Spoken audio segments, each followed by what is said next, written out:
Welcome. Jump into the Compassionate Leaders Circle podcast, where leading with love isn't just nice, it's genius. I'm Laurel Donnellan. And I'm Daryl Brown. We'll unpack business strategies infused with empathy and action, driving both profit and purpose. Our world is ever-changing, so discover how the savvy leader wears compassion as their power suit.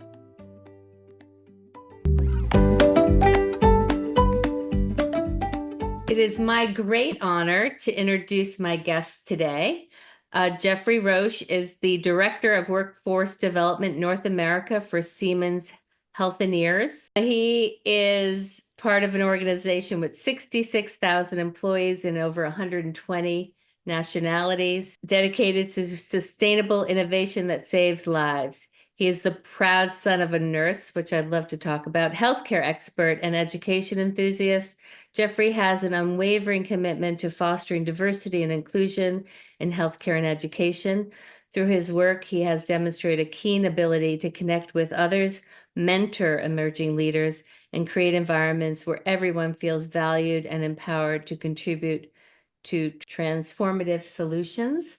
Welcome, Geoffrey, to the CLC podcast. He is also one of our 2024 CLC Award honorees representing compassionate leaders all over the world. We are delighted to have you. Welcome.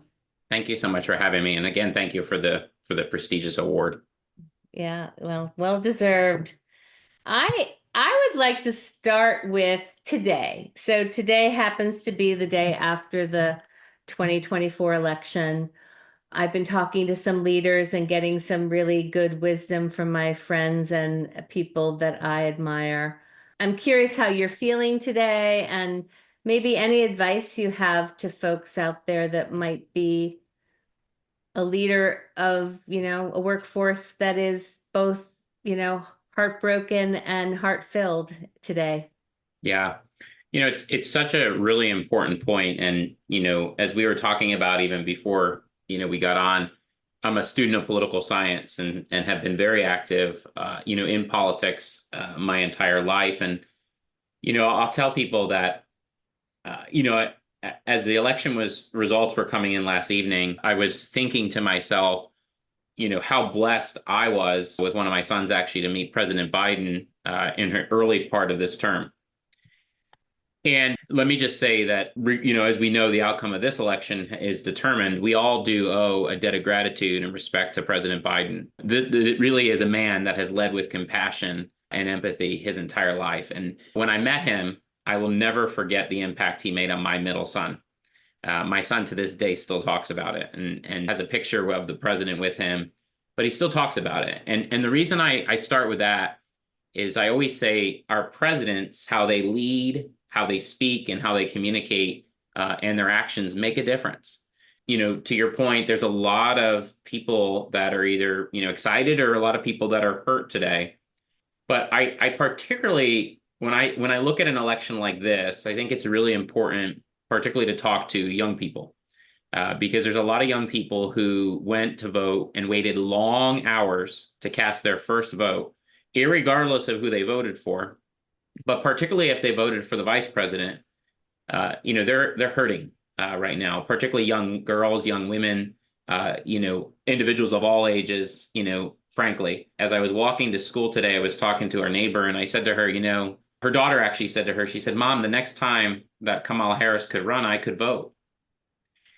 And, as I thought about that, there could be a lot of young women that are sitting there right now thinking, again, they got so close to shattering that glass as Hillary Clinton did. And again, it's not shattered. And there's a lot for us to reflect on there. My hope for everybody is I do believe that Kamala Harris, Vice President Harris, did show us something in 105 days that we need to take away. And that is that she encouraged us to find joy in all that we do. And I believe that when we hear her speak and offer her concession, I'm sure she'll speak about the fact of bringing people together. I look at it as that's an important aspect. We are Americans. We are very divided, unfortunately. But I think courage, particularly already to hear that President Biden has spoken with President-elect Trump, already has invited him to the White House, is already making transition plans. again, we're fortunate to have a president that believes in peaceful transition and a vice president that also believes in peaceful transition. And as Americans, we need to trust the process and never give up our voices, though. We need to stay engaged. We need to continue to ask and advocate for compassion among our leaders. And we need to hold them accountable. And when we don't see something we like, bring it up. But we need to do it peacefully and respectfully. Very well said, Geoffrey. And I am sad today. I did vote for Kamala Harris. I believe she was the more compassionate choice. I do think a lot about, I don't have my own children, but I have a lot of nieces and nephews, and I care about children and I care about the models that we're showing them. And delighted to hear about the story of Joe Biden. I've heard other stories like that, like he really cares about individuals, even though he's like responsible for the free world, he also connects. I think there's lots of lessons to learn from President Biden, Vice President Harris as models for compassionate leadership.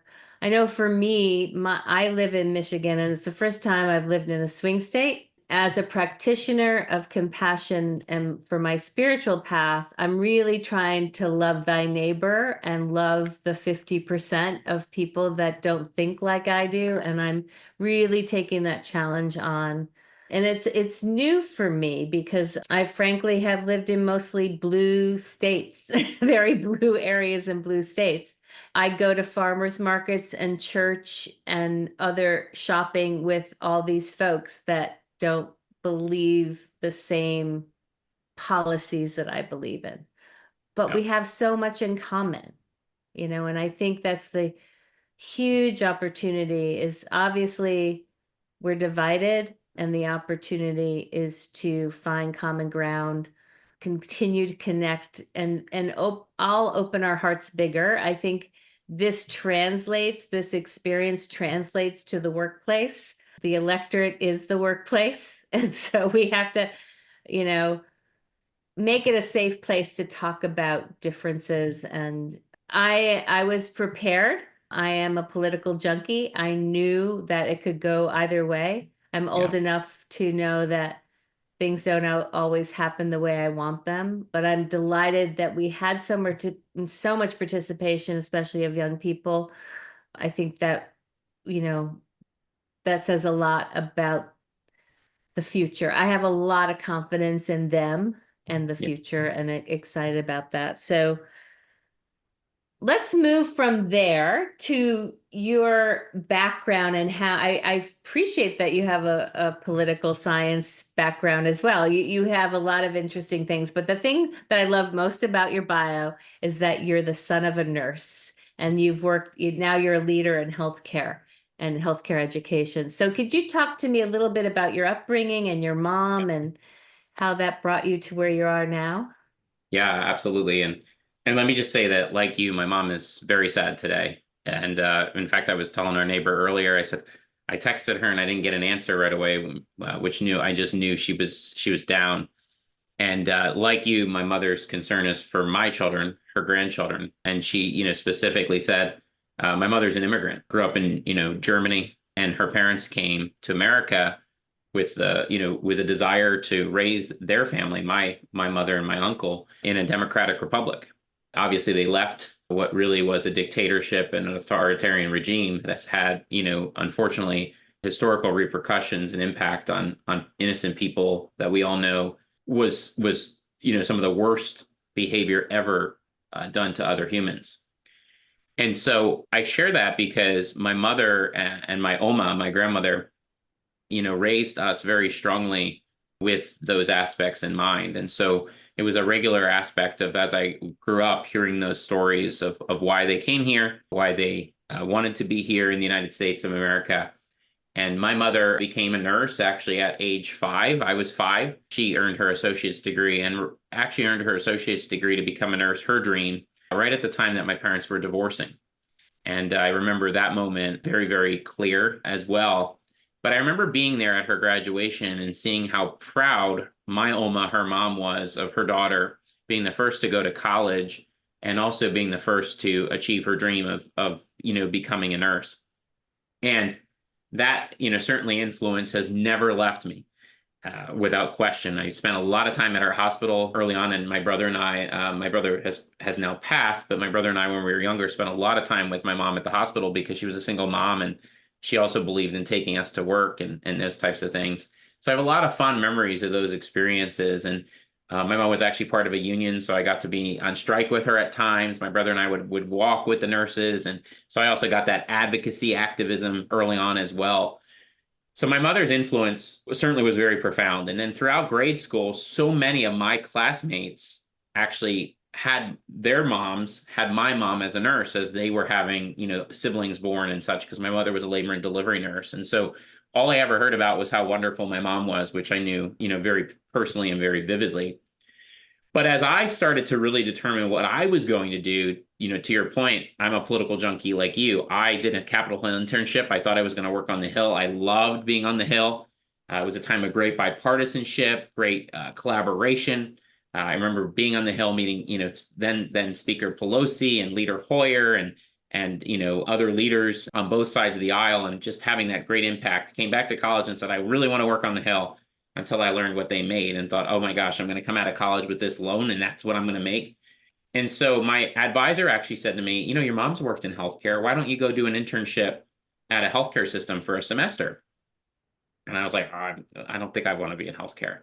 And he's like, why? He's like, you don't have to be clinical. You could be an administrative. Through his advice, took it on, fell in love with all the variety of experiences I had. I got to go to Harrisburg in Pennsylvania and DC as part of the government relations program at the health system. And I got to do a lot of community events. I got to actually help organize then presidential candidate Senator John McCain coming to campus, talk about a compassionate leader, someone that I think, particularly President-elect Trump should follow in footsteps around leadership qualities. Great experiences with that meeting Senator McCain, and then as a presidential candidate, I'll never forget him immediately coming over and shaking our hand as soon as he arrived. And I'll never forget the fact that he couldn't really fully shake it because of his injury as a POW. Never will forget those experiences. So fast forward, served in healthcare for 10 years, and my first CEO was a nurse, and fell in love with her leadership qualities. She's really who taught me leadership hands-on and mentored me during my 6 years serving with her. She really was an incredible leader, somebody that just truly embodied compassion and empathy and teamwork and collaboration in everything that she did.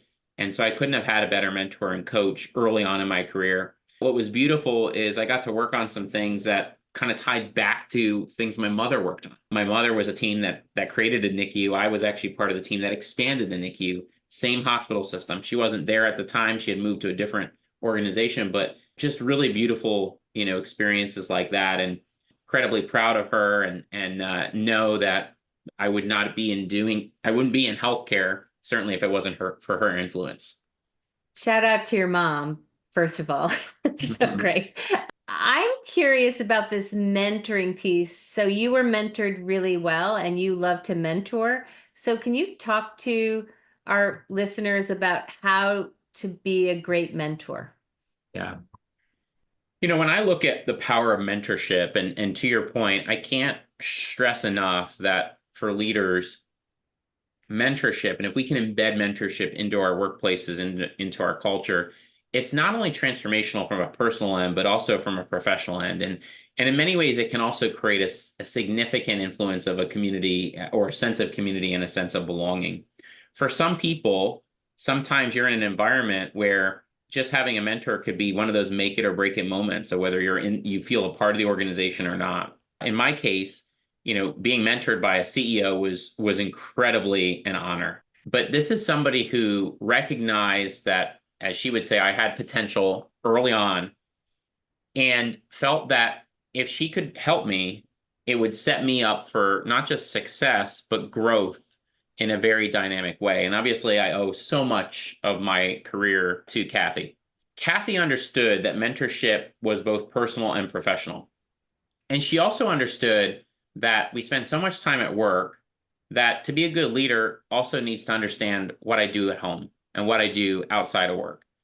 And so just as much time as she spent with me, she spent with my family. She, in fact, would make a point to ask, How are they? And as I was starting to have children, make a point to ask about those things as well. In fact, she was one of the first people that visited us after we had our first son in the hospital. She had permission, obviously, no HIPAA violation, but just an incredible person. And so when I look at being a mentor and mentoring others, one of the first things I say to people is you have to have the desire to have genuine connection, because both the mentor and the mentee need to know that they can go to that person, whether it's work related or it's personal.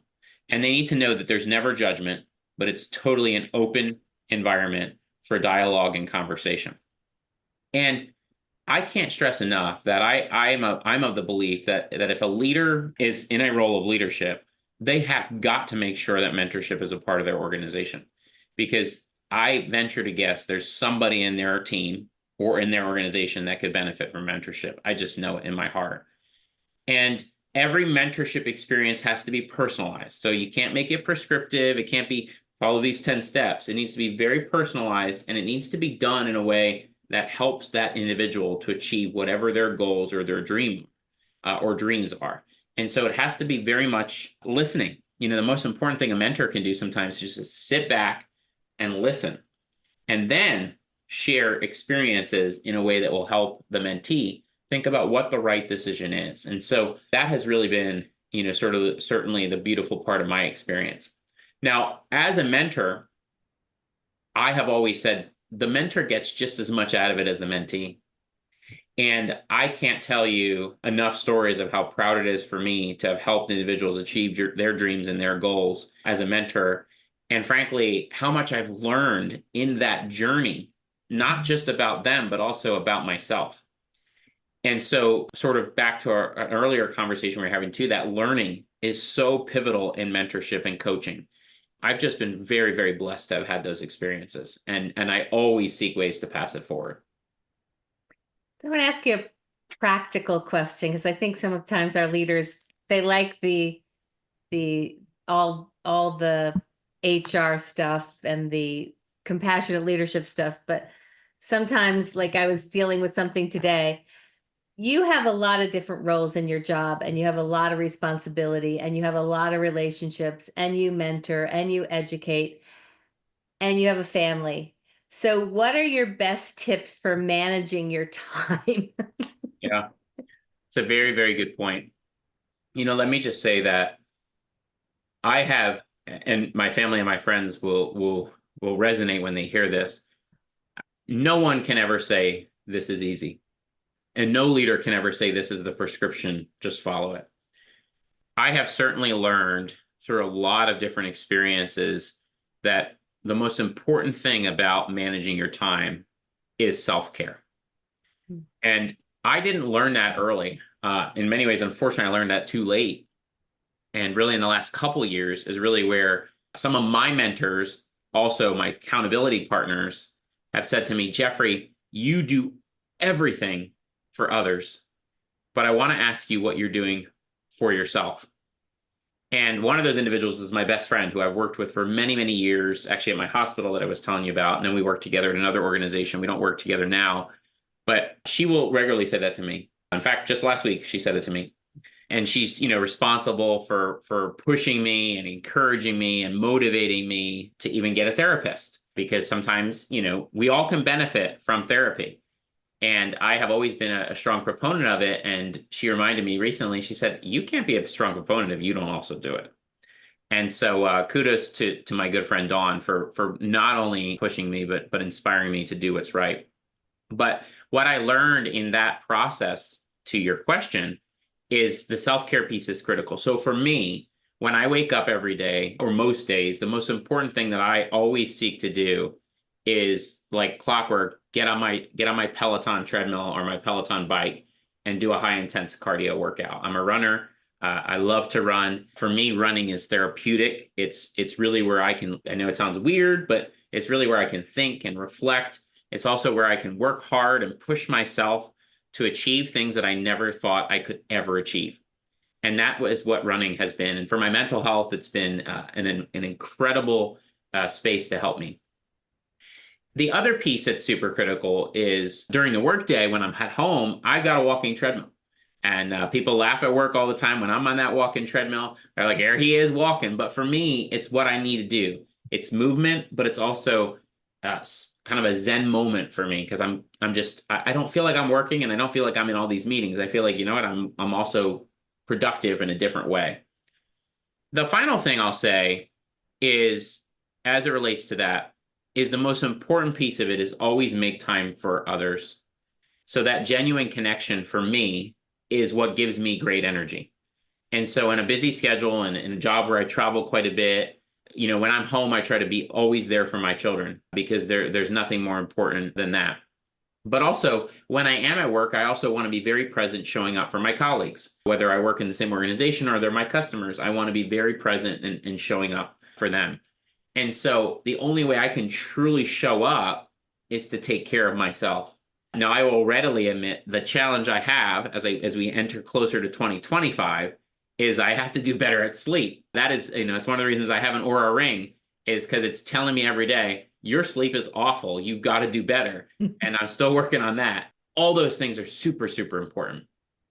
Well, we could help each other because I just got an Apple Watch a couple weeks ago, and my doctor said she wanted me to measure sleep first, and I've always thought I was a champion sleeper, but now I have data to prove it. So I could help you with the sleep, and you could help me with the walking. So I'm thinking about a walking desk now, thanks to you. So You will love it. And yeah, you can get the ones that are the one I have is big enough but small enough you could just put it right under the desk.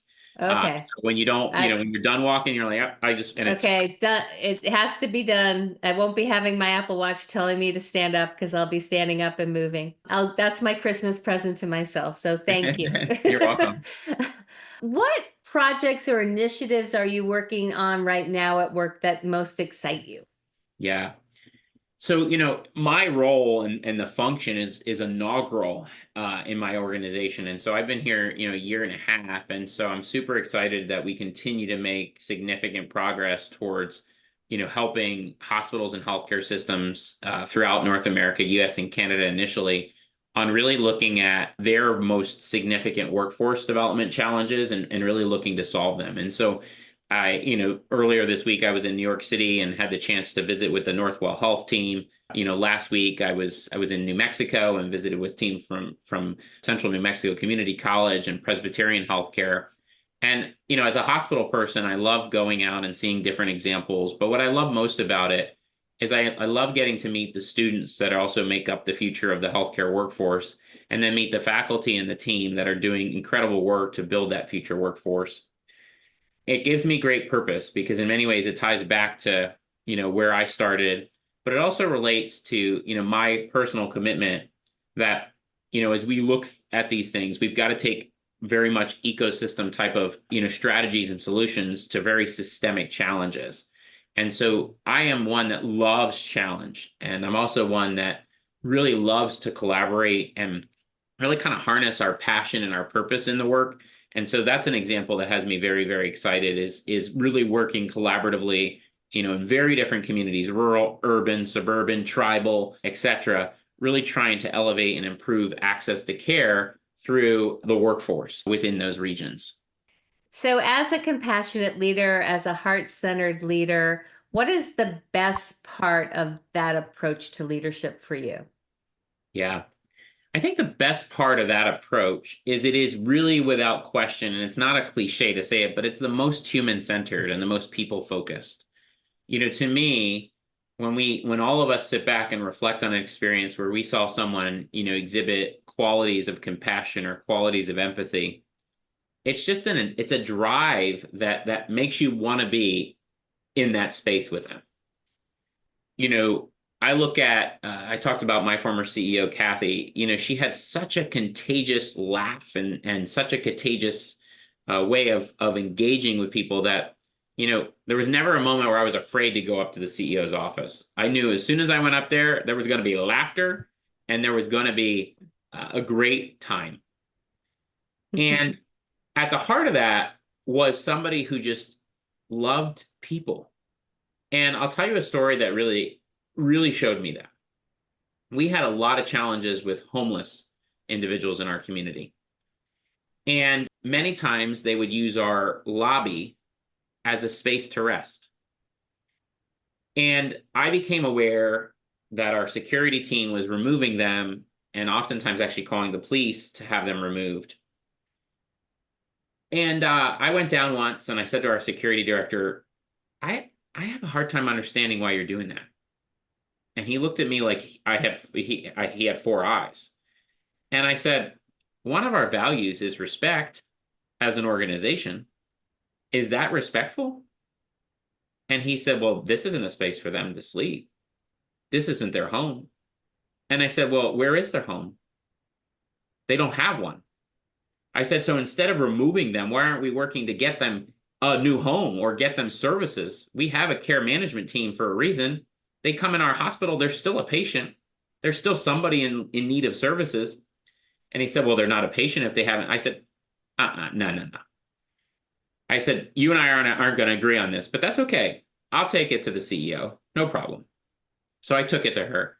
And she said to me, she said, you've identified the problem. What's the solution?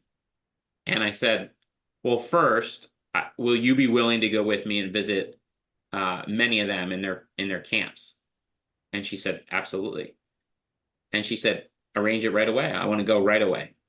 So I called up, our security team. I said, hey, you got to drive us over here. Kathy and I are hiking back several miles to meet homeless members because she wants to understand from them if there's a way for us to better serve them.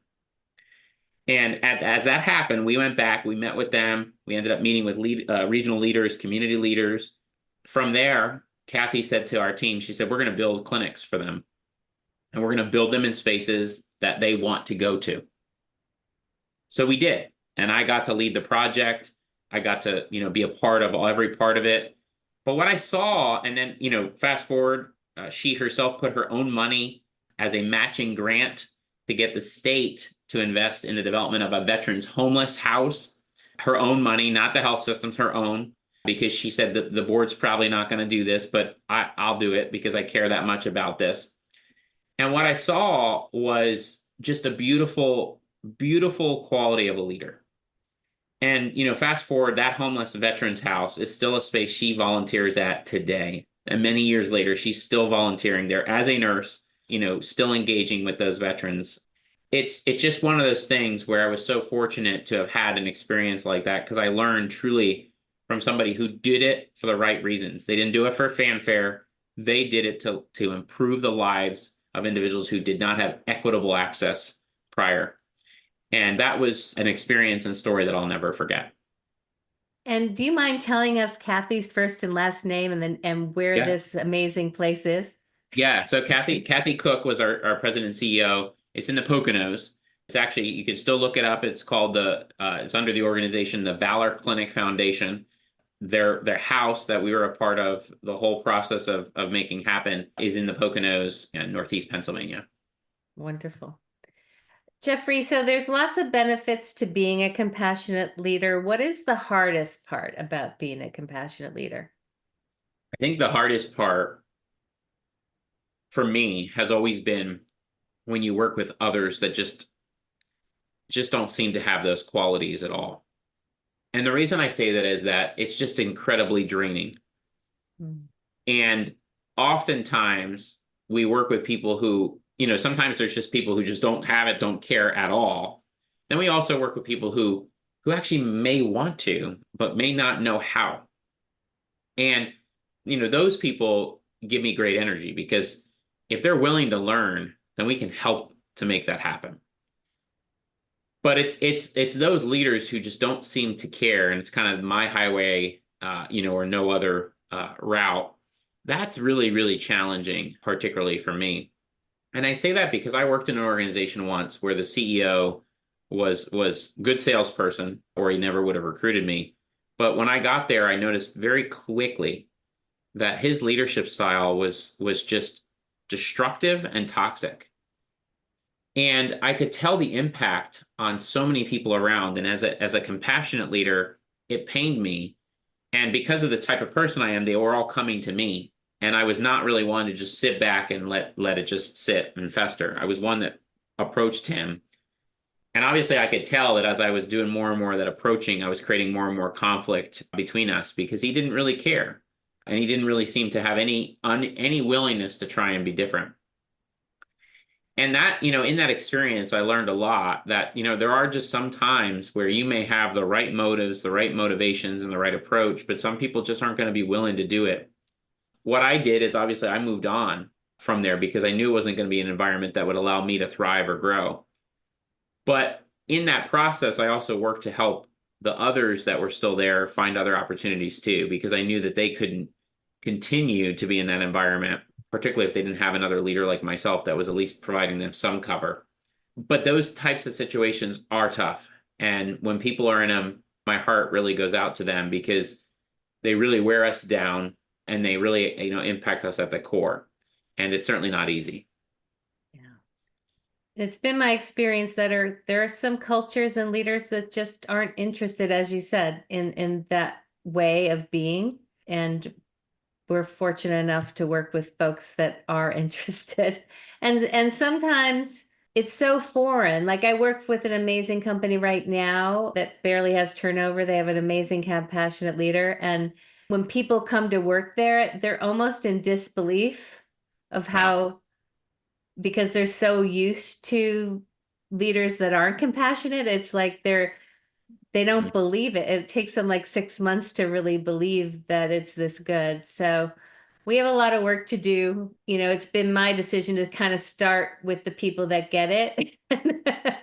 Cultures that understand there's a business case and a benefit to being this way. I've enjoyed our conversation so much. I'd like you to leave our listeners with one life lesson you'd like to share and one leadership lesson. Yeah. I'll say on the life lesson, that I would share is, never let anybody tell you that your dream or your goal is impossible. Because I do truly believe, particularly with incredible leaders and mentors, anything is possible. It really just takes passion and purpose, and then having, others that are willing to help us get there to make it happen. I tell people all the time that, when I was a young healthcare leader in my hospital system, I vividly remember actually saying to Kathy once, I want to one day get on the national stage talking about these issues as a thought leader. And I remember saying to her, but I probably won't. And she looked at me and she said, are you kidding me? She said, you absolutely will. I know you will. And it'll be sooner than you think. And fast forward, a couple years after she had retired, a couple years after that, I had left the organization. Within 2 years, I texted her a picture and said, you wouldn't believe where I am. And she said, I do believe it. And I knew you would get there. And then she texted actually another leader who was there and she said, that's my boy, which was just, again, just unbelievable when you have those experiences. From a leadership perspective, the thing that I would just leave everyone with is I always believe that leadership starts with an L for a reason.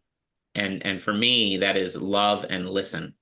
To me, the most effective leaders are leaders that love helping people, love serving people, love connecting authentically and genuinely with people. And I do believe that when you have a loving leadership qualities, compassion, empathy, just it is an unbelievable community to be a part of. And then the listening part is so critical because so often leaders just talk, or they think they know. But if they just take the time to really listen, they could truly allow the community to move forward in the most effective way and be there as a supportive unit to make that happen. Well, we are very lucky that we had you today and we're able to get all your wisdom. I love this conversation. How can people learn more about you and the work that you're up to? Yeah, I would, definitely encourage individuals to, connect on LinkedIn. I also do host a podcast on holistic leadership, actually, called the Holistic Leadership, the Future of Work in Education and Healthcare. They could just Google that and they can connect on there. I'm privileged to host that and, really just love speaking with other leaders about all the aspects of what holistic leadership is and always happy to connect with anybody. Thank you for your time and your wisdom. Really appreciate it. Thank you. You're so welcome. Thank you. And that's a heart-wrapped episode of the Compassionate Leader Circle podcast. May your compass always point to kindness. As you navigate the world, let compassion be your North Star. Join us next time as we continue to redefine success one heart-led decision at a time. Lead wisely, lead with heart. You can learn more about us at compassionateleadercircle.com.